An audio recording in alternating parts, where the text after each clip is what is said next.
We posted an ad on Facebook 2 days ago for a property. Within 24 hours, we had 53 leads for that property in 24 hours. Welcome to the Rental Property Owner and Real Estate Investor Podcast, brought to you by the Rental Property Owner Association, providing benefits and services to real estate investors and rental property owners for over 48 years.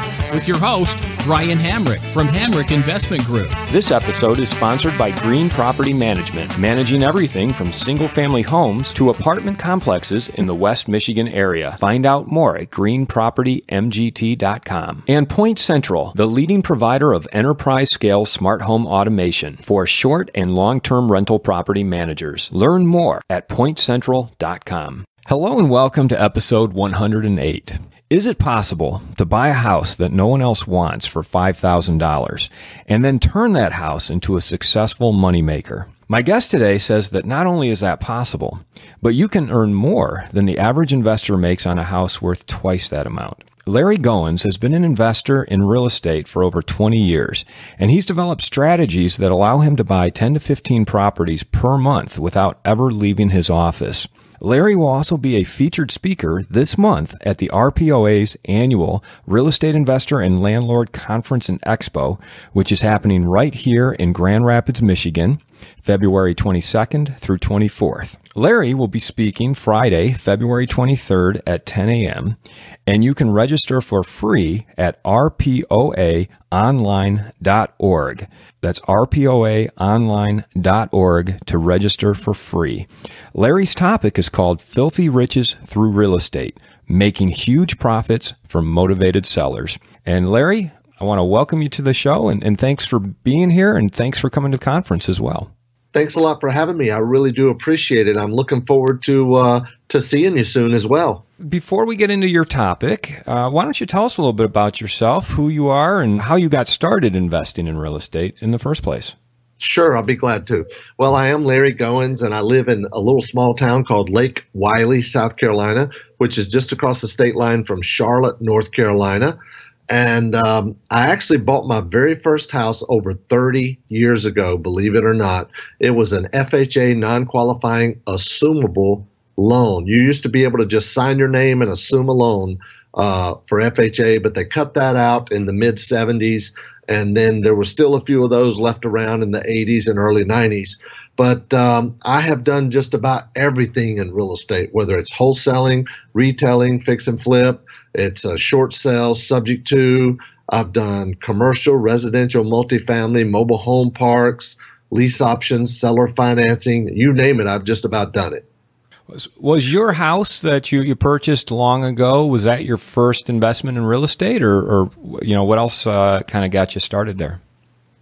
Well, actually, I went to a Tom Vu seminar. I don't know if you remember Tom Vu. That was years ago, and he used to have infomercials, and he was standing on the front of a yacht, and he was talking about, I made money in real estate, you can too. And I went to the preview, and then I went to the 3-day and signed up. I eventually got my real estate license, became an agent, and the rest is history. Obviously, you've done a lot of creative type deals. You've done just about every type of deal you can think of. What got you started on that path? I mean, was it Tom Vu, or was there a particular deal where a light bulb just went off? Ever since I was even in high school, I would read real estate books. I would read things about making money, about becoming financially independent, creating passive income, and about starting businesses. So I'd always had an interest in being an entrepreneur, and I read a lot of different things that said more millionaires are created through real estate than any other means. And I took that literal. So I started learning all I could about real estate. Now, I'm not a college graduate, okay? I've never set foot on a college campus anywhere, although, I am a firm believer in education. If you see my library, you will know I have spent more money than most people who go to Harvard have spent on my education. And I still invest a lot of money in my education. In fact, I probably spend anywhere from $40,000 to $50,000 a year on education. In fact, just 2 days ago, I paid $8,000 just to go to somebody's office for a couple of days that's doing more deals than I am. So I am a firm believer in education. Education in all kinds of different forms, not just the traditional college degree, but it sounds like you're learning from people who are actually doing. Absolutely. And to me, I'm not a very academic person. My wife is. She has 3 college degrees, but I'm not a very academic person, but I am a firm believer in education. And I do spend a lot of money still on education. Now, most of it is really like masterminds and things like that at this point. But if you would see my library, in fact, I think I show a picture of it whenever I speak, so the audience will see it. But I have like 4 or 5 bookcases full of books, home study courses, manuals, CDs, DVDs, all that stuff. And I'm always investing in education. I'm a firm believer in education. Right. And as well as a provider of education. So what are you doing now? What are some of the techniques that you're using that you'll be talking about at the conference? Well, I do 2 primary things, okay? I do real estate day trading. In fact, I wrote the book on it. It's called Getting Started in Real Estate Day Trading, How to Buy and Sell Houses the Same Day Using the Internet. And that was my first book, and I still teach that, and I still do that today, buying and selling houses the same day.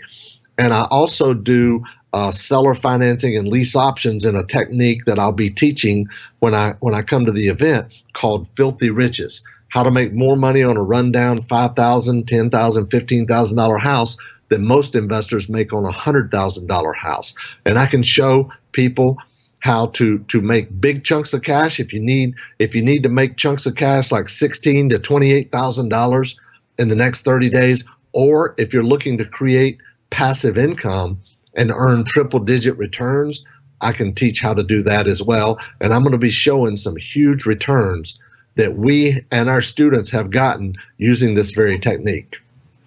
Okay, so you brought up the filthy riches techniques, which has to do with seller financing and lease options. Let's just take a general overview of what those are. Like, what is seller financing? Can you explain that to us? Sure. That would be where I would buy a house for either all cash, or maybe I even use private money or seller financing. They would sell it to me. But for the most part, I'm paying all cash, okay? And then I'm going to turn around and resell that house for around 3 to 6 times what I paid for it with owner financing. In other words, they're going to put a small down payment down. Let me just run through a quick example. So you're doing the seller finance. You're not buying it where the seller's financing it, but you're buying it, paying cash, and then you're selling it to someone else for 2, 3, 4 times its value, and you're providing the seller financing. Absolutely. Gotcha. Let's say I can pick up a house for $5,000. Now, I know there's people listening from everywhere, so don't think a $5,000 house has got to be in a war zone. Well, if they're asking $5,000, it's probably not the right house anyway. I'm picking up houses for $3,000, $4,000, $5,000, $6,000, $7,000 that they might be asking $15,000, $20,000, $25,000, or $30,000 for it. Okay, and needless to say, we're making a lot of offers to get a deal. But let's say we pick up a house for $5,000.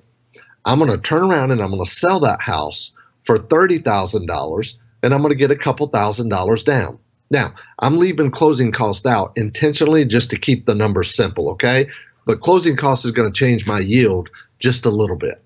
But let's say I pick it up for $5,000, I sell it for $30,000, I run ads, I put out signs that say owner financing, why rent when you can own, payments less than rent, no bank qualifying needed, and then I find a buyer that can handle the payments, and I sell it to them, and they put a couple $1,000s down, and now I finance $28,000. And let's just say I do that for 10 years, 9% interest. Their payment's going to be just a little over $350 a month. I think it's around $354 a month. Okay, so now they're making payments of $354 a month. Which, by the way, we also escrow for taxes and insurance. So even with taxes and insurance, their payment is going to be at or less than a comparable house for rent. That's why we say, why rent when you can own, payments less than rent. So now I've got a $28,000 note that I basically have $3,000 invested in because I paid $5,000, I got $2,000 down, so I have $3,000 left in it. Now, that note, that $28,000 note, bringing me in $354 a month for the next 10 years, that has a value.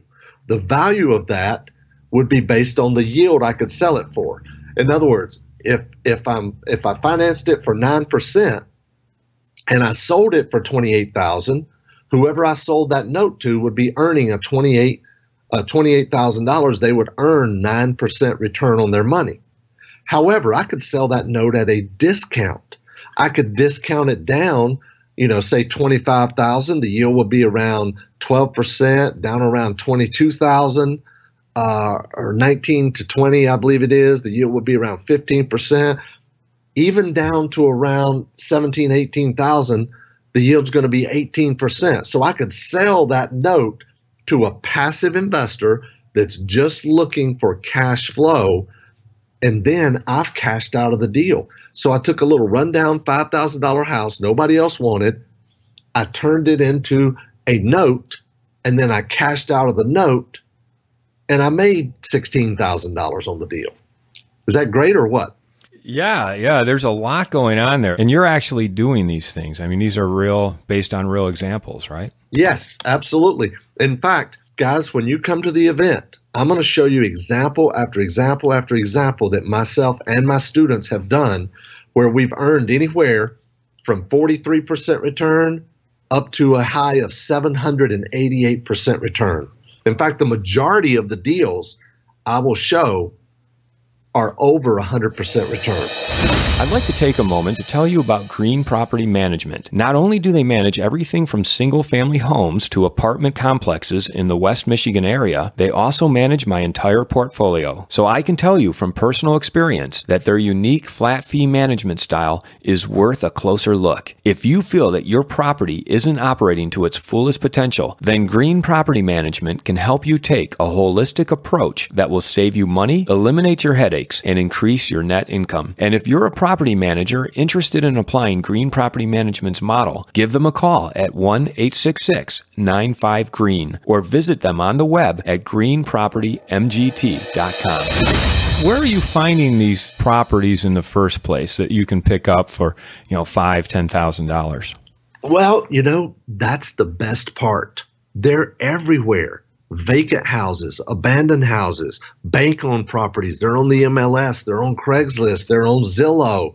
They could be bulk properties that you buy, a package of them. They're everywhere. And the thing is, not a lot of people think about these cheap houses of being able to make so much money with them. But you do need to know what you're doing, right? You do need to know what you're doing. So that's why it's so important to come to the event and learn everything I have to teach you about it so you don't go out there and make a mistake. Yeah, it seems like if you're buying vacant houses or discounted houses, they probably come with some problems. Does your strategy also include rehab, or are you selling it to someone who's going to take on that responsibility? Well, that's one of the most beautiful things about it is I hate rehab, so we do not rehab these houses. The houses need to be livable or close to livable. They don't have to be livable, but they need to at least be close to livable. So the person buying them, it would be their response because it's their house now. They would be responsible for bringing it up to code or their standards. Exactly. And that's the beautiful thing about it, because we are helping them. We're helping them become homeowners, and they're not throwing their money away on rent any longer. What's one of the best case scenarios that you've actually had with this type of strategy? Here's the deal I want to tell you about. This is going to blow your mind right here, okay? I bought a house, and I've done this on houses anywhere from $1,500 up to a little over $50,000. I bought a house about 6 years ago that I had $55,000 in it, okay? The first time I sold it for $79,900, and I got $5,000 down. Second time I sold it, now they lived there for a year or so, and then they quit paying and moved out. Second time I sold it, I sold it for $89,900 and I got $10,000 down, and I didn't touch the house. Okay. They lived there for a year and a half. They started getting behind on the payments. I called them up. I really like these people. They were really nice people. And I said, what can I do to help you? They said, well, we just can't really handle the payment right now. So I lowered their payment $200 for 6 months to help them out. Okay. They stayed there about another 3 months, got behind again. And then I called them up and they said, look, I understand we're going to lose our $10,000. However, I've got a friend that really wants to buy the house. So think about this. The person who put down $10,000 couldn't afford it anymore. She brought me my next buyer. Now, what does that tell you about the kind of relationship that we have with our people? We have really good relationships with our borrowers, right? So even though this person, the new person, only put $3,000 down, I went ahead and sold them the house anyway because of the previous person. So that person lived there for about 6 months. And then the last time I sold it for $99,900 and I got another $10,000 down. So I got $10,000, $20,000, $25,000, $28,000 down, right? I got $28,000 down over 6 years, and I collected over $35,000 in payments over the 6 years. So I've got more than my $55,000 in this house back. In fact, I'm $8,000 ahead. And guess what? The best part is I still have $808 a month coming in for the next 20 years. Is that great or what? Let's talk for a moment about Point Central, the leading provider of enterprise-scale smart home automation for short and long-term rental property managers, and how their exciting technology can help you control property access to vendors and potential tenants. No more time wasted waiting for late appointments or no-shows. Oversee energy usage and analyze data in order to reduce utility and maintenance expenses. Eliminate the cost of keys or rekeying locks. Command higher rents and increase tenant retention, and provide tools for tenants and managers to monitor the property to improve safety and security. And it's all done through cloud technology, utilizing encrypted data and private cellular service. And best of all, the return on investment of installing Point Central's technology is upwards of 25% a year. The future of property management is here, and you can find out more by visiting pointcentral.com. I think the lease option part, that's the other component to this, is you're not, is that how you're selling these properties on a lease option? Well, there's a model for when to sell on lease option and when to sell with seller financing or land contract or mortgage or deed of trust. It's very simple. If the house is livable and I can provide fit and safe housing as a landlord, because, let's face it, with code enforcement, as a landlord, we have to provide what's called fit and safe housing. If I can do that with the house in its as-is condition, I'm going to do a lease option. Now, if there's something with the house that I can't provide fit and safe housing, like maybe there's an electrical problem or maybe the deck needs a rail around it to make it safe or something like that, then I will do it on a seller financing, land contract, or mortgage or deed of trust. So that way the property's not in my name or I'm not the owner of the property. I'm actually selling it.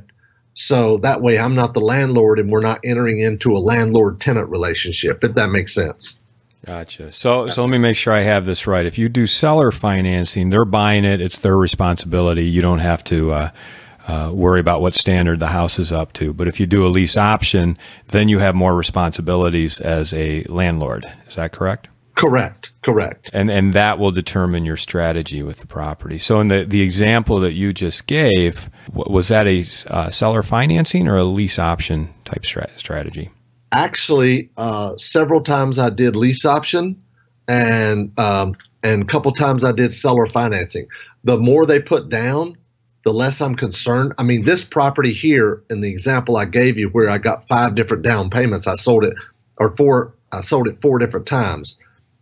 That property was fit and safe. So if they put enough money down where I felt comfortable with it, I'll go ahead and deed it to them, with that amount of money down, like the 10,000. But if not, I'll do a lease option. And where are you finding your buyers? That seems like an important part of the process as well. You know what? That is actually the easiest part of the process. You don't even need a buyer's list. This model is easier than wholesaling, because with wholesaling, your biggest asset is your buyer's list. You don't even need a buyer's list with this, okay? All you got to do is either put out a few signs that say owner financing, or think about this. Go run a blind Craigslist ad, put up a property, any property you want to, and say owner financing, no bank qualifying, why rent when you can own, reasonable down payment. Your phone is going to ring off the hook. Craigslist is such a great resource for real estate investors. Not only that, but run an ad on Facebook. Let me tell you something. We posted an ad on Facebook 2 days ago for a property. Within 24 hours, we had 53 leads for that property in 24 hours. What other sort of marketing tools do you use as well? Well, we have our own website, of course. We use Craigslist. We even sell them on eBay. One of the things I'll talk about when I come to the event is showing you how to sell them on eBay, where the bidder actually bids on the down payment, not the purchase price of the property. The purchase price is set, but the bidder is bidding on the down payment, how much they're willing to put down. Does that sort of get people to bid up what down payment they're going to pay? Is that sort of the benefit there? Yeah, absolutely. They're bidding against each other. And then even if you put the ad on or post it on post it on eBay, and they're bidding for the down payment, then what we do is we go post ads on Craigslist and have people go to the Craigslist ad, then they click on the link, go to eBay, and they're bidding against each other. We sold a house a while back. We bought it for $6,000, and the winning bid was over $5,000. I think it was 51 something. It sounds like you've got a lot of great examples of using this strategy and making a lot of money for yourself and your students. Do you have any horror stories, any worst case scenarios that may have happened? Well, actually, listen, I'll be the first one to tell you, if you do enough real estate, you will lose money, okay? That's just the way it is. You will lose money, all right?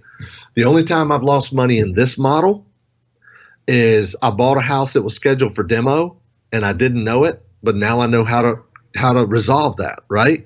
I know how to make sure that, we make sure that there aren't any code violations or anything on a property prior to purchasing, right? And typically you don't even have to worry about that unless you're buying on eBay or buying in bulk.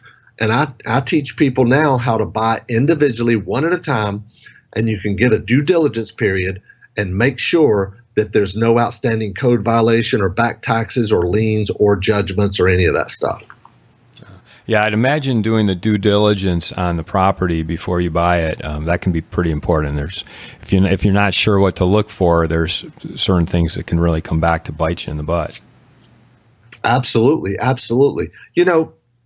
In this model, there's basically a few things that can happen. When you do this model that we're talking about, filthy riches, let's say you buy a house for $5,000, you sell it for $30,000, you get a couple $1,000s down. The absolute best thing that can happen is they refinance and pay you off. Now, it very rarely happens, but if they refinance and pay you off, you just turned a $5,000 investment into $28,000 in cash, right? So that's the number one best thing that can happen. The second best thing that can happen when you do this is they default and you get the property back and you get to resell it. Now, notice I said get to resell it, right?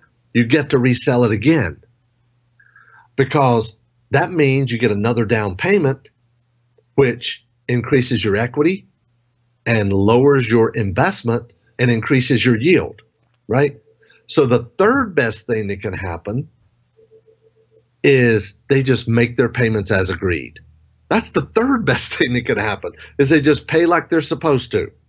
And then the worst thing that can happen is they stop paying you and you agree to modify the loan and lower their payment for 3 to 6 months. What other things will you be talking about regarding this filthy rich strategy when you come to speak at the RPOA annual conference? I've got a 7-step process that we're going to go through, from identifying properties, negotiating properties, doing your due diligence, selling the properties really fast, automating the whole process, hiring virtual assistants. I'm going to go through the whole process from start to finish. So if you guys come out to the event, bring a lot of paper with you and get ready to take a lot of notes. So, Larry, with this method and strategy that you're going to be talking about, would you consider this to be more for advanced real estate investors, or can someone who's just starting out with very little money to put into real estate to start with, would it be appropriate for them as well? You know what? I'm so glad that you asked that question, because I get that question all the time. Some people say, wow, Larry, this sounds too good to be true, or it's simple, or whatever. But I got to tell you, I have had more first-time investors that have bought course after course after course, been to seminar after seminar after seminar, and after they heard me speak and they learned this model, they actually went out and did their first deal. I've got my walls in my office are lined with testimonials, and a big portion of them are first deals from people who have tried short sales, they've tried wholesaling, they've tried fix and flips, they've tried to be a landlord, and they went out and did this, and they're like, wow, I can't believe 30 days later I got a check in the bank, And so to answer your question, it's a phenomenal model for the brand new, the newbie investors, but also I've had a ton of investors that are in masterminds with me that are like, wow, this is awesome. This is cash flow without being a landlord. I'm going to add this to what I'm already doing. So it's a great model to add to if you're already doing fix and flips or wholesaling, or you're a landlord. It's a great model to add to what you're already doing without the headaches of being a landlord. So I hope that answered your question. Yeah, it does, but I'm still curious. Like, why would first time or why would investors who have been to other seminars, or maybe tried other techniques, or maybe not tried anything, why would they have so much success with your system? Because it seems like you're talking about some advanced concepts, seller financing, lease options. These are things that I think are just a little more complex, maybe a little harder to do. Why do people find it simpler through your system? You know what? And I totally agree with where you're coming from, because if you don't know something, you really don't know what you don't know. However, people get confused about lease option. Well, what is that? Is a tenant responsible for this, or they're responsible for that? What about seller financing? How do I set it up? Who does the paperwork? Do we have a closing? Do I do it at the kitchen table? All that stuff, right?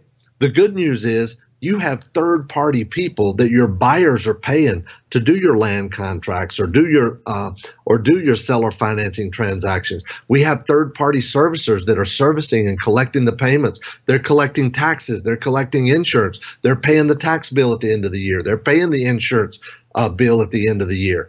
We have all this in place, and I even have, like, we provide to our students like a directory of what we call an RMLO, residential mortgage loan officer. They're going to take the application for your borrower. They're going to help you qualify the borrower, right?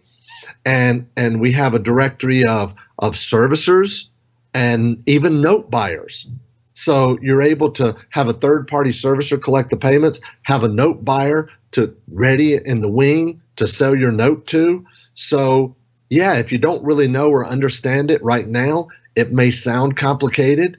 But, listen, if I can do it, anybody else could do it. I'm a firm believer in education, as I've already said, but I'm not a college graduate. I made C's and D's in school, right?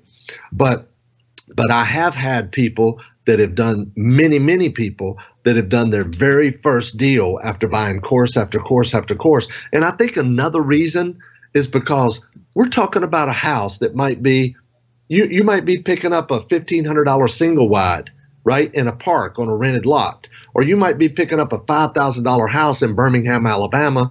Or you might be picking up a $20,000 double-wide mobile home, 4-bedroom, 3-bath on an acre of land in rural South Carolina. These properties are everywhere.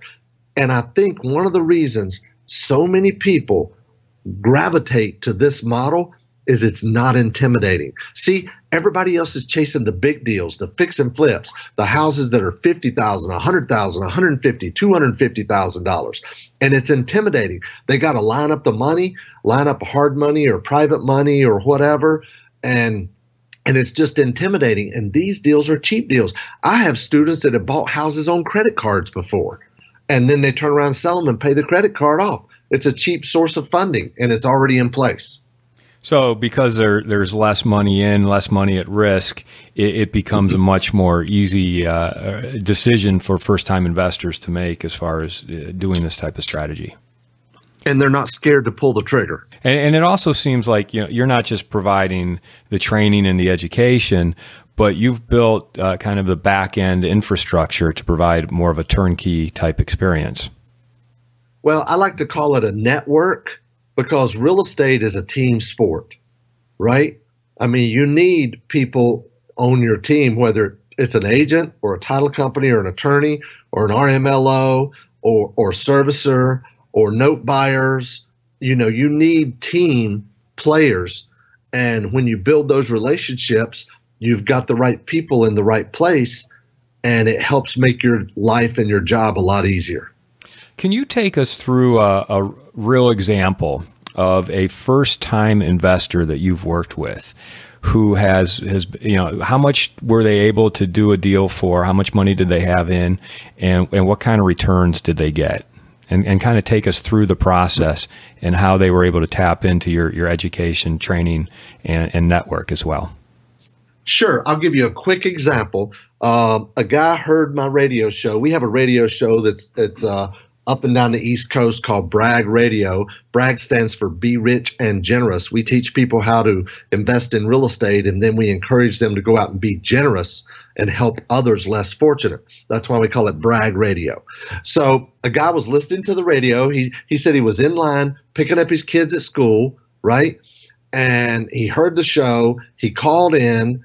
He got on the webinar, which is about filthy riches that we're going to be talking about when I come up there.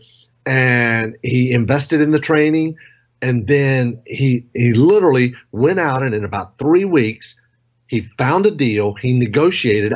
He said, all I had to do was read your scripts, Larry. That's all I had to do was read your scripts, right? While he had the seller on the phone.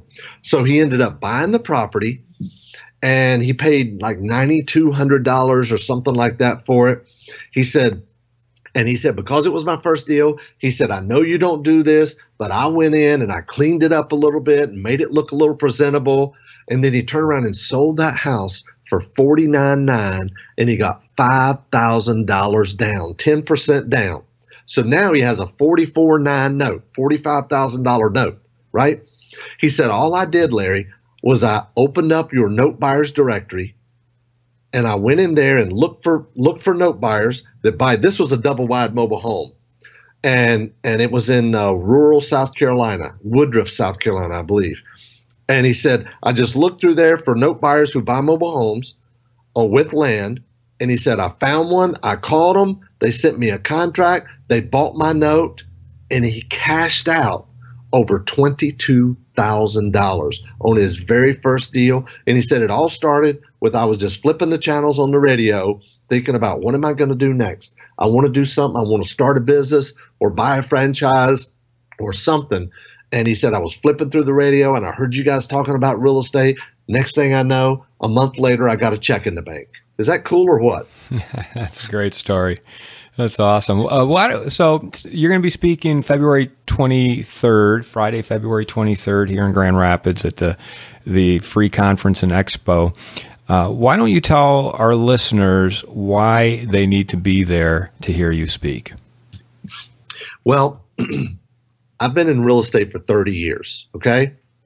You name a course, you name a speaker, you name a seminar, I either know them personally or have got the course or have read the book, and I'm a firm believer in education, and I'm in multiple masterminds right now, just signed up for another one last week, as I mentioned earlier. So I am a firm believer in education, but I guarantee you, if you haven't heard me before, I guarantee you, This is a Larry Goins guarantee. You will hear and learn some techniques and tips and strategies that you never knew existed. And I don't care how long you've been investing in real estate, and that's a Larry Goins guarantee. I'm going to show you some things that'll blow your mind. You might even say, wow, this can't be true. But I'm going to show you proof positive when I get there, how to earn double, triple digit, and even infinite yields on your money or other people's money. And I'm going to show you a model where you will literally be able to quit your job in the next 12 to 36 months. Quit your job. So have you had students that have gone through your program that have been able to quit their job? Absolutely. Absolutely. So many people get into real estate, okay? And they get into real estate because they have a full-time job, okay? And as I create my training, and we're going to talk about this some, most people who get into real estate, you know this, already have a full-time job, right? So they have a full-time job, and they're trying to get into real estate to quit the full-time job. Well, the problem is everything everybody teaches you, real estate becomes a second job. You're working your regular job probably during the day, and then you're working nights and weekends in your real estate, right? You didn't want the first job, but now you got two.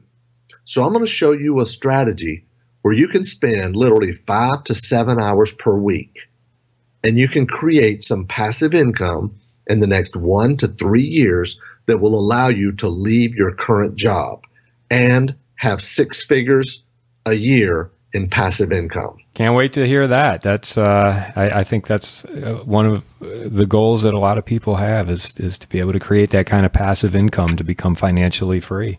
That's exciting. Well, Larry, I'm looking forward to hearing you speak. And again, the conference is February 22nd through 24th of 2018. You'll be speaking Friday, February 23rd, around 10 a.m. It's here in Grand Rapids, Michigan. It's the Real Estate Investor and Landlord Annual Conference, sponsored by the RPOA. And you can go to rpoaonline.org to register for free. That's rpoaonline.org to register for free. So, Larry, it's been a really interesting conversation. I think you're going to blow a lot of people's minds when you come to Grand Rapids, and I certainly got a lot out of this conversation. So thanks so much for taking the time to talk with me today. Thank you so much for having me. I really, really appreciate it, and I really look forward to meeting each and every person that'll be there and look you in the eyes, shake your hand, and share with you some of this great information that I have to share. This episode was sponsored by Green Property Management, managing everything from single-family homes to apartment complexes in the West Michigan area. Find out more at greenpropertymgt.com. And Point Central, the leading provider of enterprise-scale smart home automation for short and long-term rental property managers. Learn more at pointcentral.com. You've been listening to the Rental Property Owner and Real Estate Investor Podcast, brought to you by the Rental Property Owner Association. You can find out more at rpoaonline.org. If you enjoyed this podcast, please go to iTunes to subscribe, rate, and review.